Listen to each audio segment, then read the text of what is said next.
အားလုံးပဲမင်္ဂလာပါရှင်ကျွန်မကတော့ CS Education Center မှာ English Language ကိုသင်ကြားနေတဲ့ Jessica နဲ့ဖြစ်ပါတယ်ရှင်အားလုံးပဲမင်္ဂလာပါကျွန်မကတော့ CS Education Center မှာ English ဘာသာစကားကိုတာဝန်ယူသင်ကြားပေးနေတဲ့ teacher ပဲဖြစ်ပါတယ်ရှင်အခုကတော့ channel လေးနဲ့အတူ English Language ကိုလေ့လာနေတဲ့ဒီအတွက်အကျိုးရှိစေတဲ့ How to Master Reading ဆိုတဲ့ topic ကို discuss လုပ်သွားမှာဖြစ်ပါတယ်ရှင်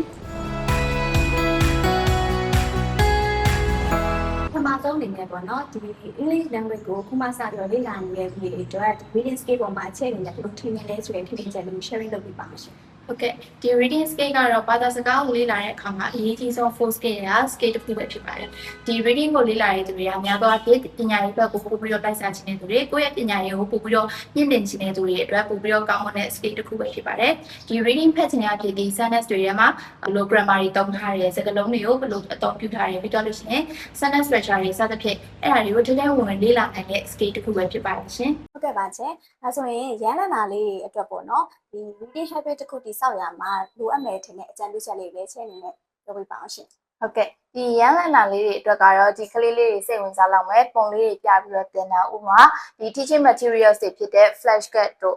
ပြီးတော့လို့ရှိရင်ဒီပုံလေးတွေပြပြီးတင်တာတော့စကားလုံးသေးသေးလေးတွေတစ်လုံးချင်း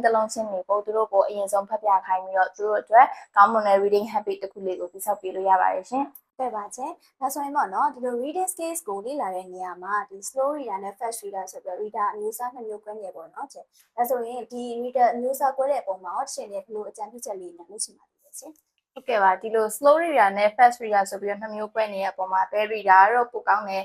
bell reader ကတော့အဆင်မပြေဘူးဆိုတာမျိုးတော့မရှိပါဘူးဒီကိုလိုချင်တဲ့ပုံစံအပေါ်မူတည်ပြီးတော့ဥပမာကိုကဒီစာပိုက်တစ်ခုတွေကနေပြီးတော့ information ကိုလိုချင်လား information ကိုလိုချင်တဲ့အခါမျိုးမှာဆိုရင် fast reader ကပို့ပြီးတော့အဆင်ပြေပါတယ်အကယ်၍များကိုကဒီ passage တစ်ခုတွေကစာဖတ်တဲ့အခါကျရင်ဒီ grammar တိစောက်ပုံကိုလိုချင်တာလား sentence structure ကိုလိုချင်တာလား detail ကြတဲ့အပိုင်းကိုလိုချင်တာလားအဲ့လိုမျိုးဆိုရင်တော့ slow reader ကပို့ပြီးတော့သင်တော်ရလို့ထင်ပါတယ်ရှင်ဟုတ်ကဲ့ပါရှင်အဲဆိုရင်ဒီ reading skill တိုးတက်စေဖို့အတွက်အကောင်းဆုံးဒီ improving ဖြစ်မဲ့ method ကဘာလေးရရှိလဲရှင်